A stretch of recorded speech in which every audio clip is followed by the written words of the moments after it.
Assalamualaikum warahmatullahi wabarakatuh. Alhamdulillah. Allahumma salli ala nabiyil hashimi Muhammadin wa ala alihi wa sallim taslima. Kawan-kawan yang saya hormati, seperti halnya pada perbincangan yang lalu, kita menganalogikan, mengibaratkan bahwa kehidupan kita ini ibarat sebuah perjalanan. Di dalam perjalanan, kawan-kawan, ada dua kondisi yang biasanya kita temukan. Kondisi yang pertama adalah jalan yang ramai. Saking ramainya, bising, hiruk pikuk, bahkan macet. Itu kondisi pertama. Ada kondisi yang kedua, jalan yang sepi, sunyi. Saking sunyinya kadang-kadang kita merasa takut. Takut ada rampok, takut ada binatang buas, macam-macam lah. Itu kondisi kedua, jalan yang sepi. Apa maknanya bagi sebuah perjalanan? Keadaan yang sunyi atau keadaan yang ramai itu bisa kita jadikan sebagai situasi yang dapat mendukung, dapat juga menjadi penghalang atau penghambat bagi kelancaran perjalanan kita. Mendukung bagaimana? Kalau kita berjalan di jalan yang ramai, alhamdulillah kecelakaan itu jarang terjadi. Jadi perjalanan kita itu enak, lancar. Meskipun nanti waktu mungkin agak lebih panjang umpamanya. Di dalam kehidupan, keramaian itu, hiruk pikuk itu bisa jadi sering kita temukan, bahkan jangan-jangan kita hadapi setiap hari. Hiruk pikuk di dalam kehidupan itu dapat kita jadikan sebagai pendukung. Dia menjadi penyemangat, pendorong, menjadi motivasi agar kita berjalan dengan baik, dengan penuh dinamika. Tapi begitu sebaliknya juga, keramaian itu bisa menjadi penghalang, penghambat. Ramai, ada macet lagi. Kita udah gak sabar, lalu kita marah-marah, maki-maki. Mengendarai kendaraan menjadi tidak terkontrol. Ya, perjalanan menjadi tidak stabil. Lalu senggol sana, senggol sini, tabrak sana, tabrak sini. Akibatnya kita punya urusan baru berkaitan dengan pejalan yang lain, pengendara yang lain. Padahal kita sesungguhnya berjalan untuk mencapai tujuan. Jadi dia penghalang. Keramaian itu menjadi penghalang. Situasi perjalanan yang sepi juga demikian. Sepi perjalanan itu dapat memperlancar, mendukung perjalanan kita sehingga kita menjadi nyaman. Laju kendaraan bisa lebih cepat, konsentrasi bisa lebih penuh, suasana lebih sejuk bahkan.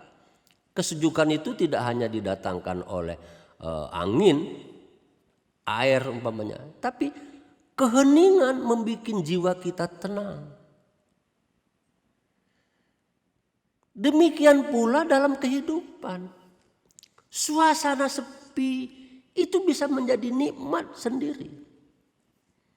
Coba tanya kepada orang-orang yang biasa berzikir di masjid atau orang yang biasa sholat di tengah malam. Sunyi, sepi, nikmat betul beribadah.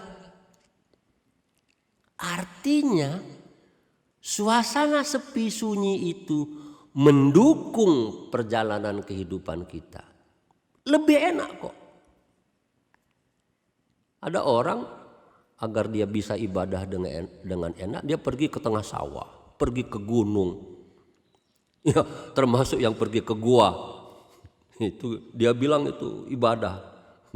Jangan-jangan sebaliknya.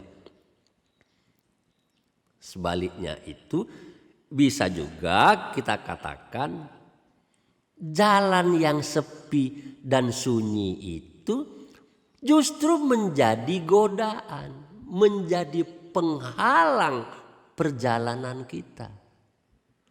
Mumpung lagi sepi nih, jalannya jalan santai saja. Atau sebaliknya, jalannya ngebut kenceng lalu nabrak. Itu jalan sepi itu jadi negatif untuk perjalanan kita. Dalam kehidupan sama saja. Jangan dikira orang yang berzikir di masjid, beribadah tengah malam itu lalu menjadi benar. Sepi sunyi lingkungannya pada waktu berzikir, pada waktu beribadah itu bisa menjadi gangguan, penghalang bagi kehidupan dia sebagai ahli ibadah.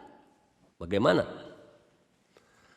Karena dia sepi, maka dia merasa, wah, ibadah saya cakep nih, baik nih. Zikir saya oke banget nih. Tuhan seneng nih, diterima oleh Tuhan. Ya, karena saya udah zikir setiap hari dari pagi sampai sore. Saya beribadah, sholat tahajud tiap malam. Sudah sekian tahun secara rutin saya jalani. Di tengah kesunyian malam. Diterima deh oleh Tuhan. Masuk surga saya kalau begini. Orang yang beribadah menggunakan logika-logika seperti itu. Justru hasil bisa sebaliknya. Emangnya lu Tuhan? Lu ngira lu beribadah pasti dapat? Enggak juga, belum tentu. Urusan ibadah pada akhirnya itu diserahkan kepada Tuhan. Situasi sunyi itu berarti mengganggu perjalanan kita.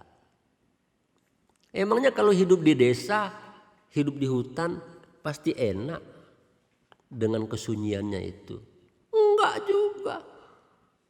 Karena di tengah hutan maka dia nanam ganja. Bisa saja kan begitu. Lalu dia mengumpulkan barang-barang yang dilarang secara hukum. Bisa saja. Jadi kawan-kawan sekalian, situasi di dalam perjalanan itu pasti menemukan dua keadaan yang disebutkan tadi. Keramaian ataupun kesunyian. Dua-duanya tergantung kita, bagaimana kita menjalaninya, bagaimana kita memanfaatkannya sehingga mendukung kelancaran, kenyamanan kita di dalam perjalanan untuk sampai kepada tujuan. Jangan sebaliknya, dia menjadi kendala. Mudah-mudahan perbincangan singkat seperti ini menginspirasi agar kita bisa menata perjalanan kehidupan kita secara lebih baik lagi. Terima kasih. Wassalamualaikum warahmatullahi wabarakatuh.